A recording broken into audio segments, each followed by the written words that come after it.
La Charte et les droits à l'instruction dans la langue de la minorité officielle.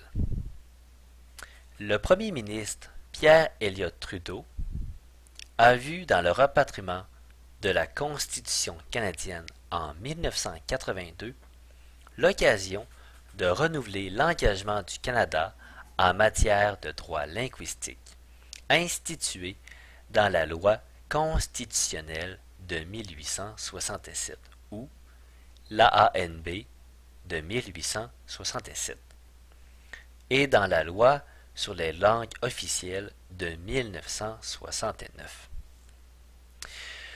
M. Trudeau considérait que l'article 23, qui consacrait les droits à l'instruction des minorités de langue officielle, était particulièrement important.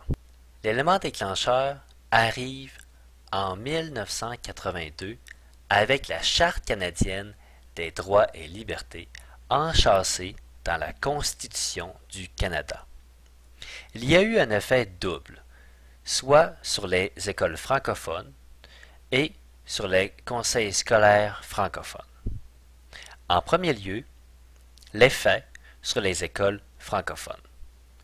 En 1983, les parents francophones commencent à faire pression pour que soit respecté leur droit à l'instruction en français en vertu de l'article 23 de la Charte canadienne des droits et libertés.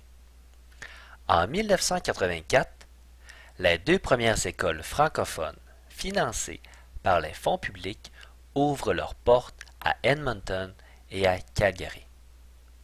En 2020, il y avait 42 écoles francophones financées par le gouvernement de l'Alberta. En deuxième lieu, l'effet sur les conseils francophones. En 1983, les parents francophones de l'Alberta contestent la Charte canadienne des droits et libertés afin de confirmer leur droit à des conseils scolaires de langue française. En 1990, la Cour suprême du Canada confirme le droit à l'instruction en français. En 2020, à l'extérieur de la province du Québec, les francophones canadiens ont fondé 28 conseils scolaires francophones,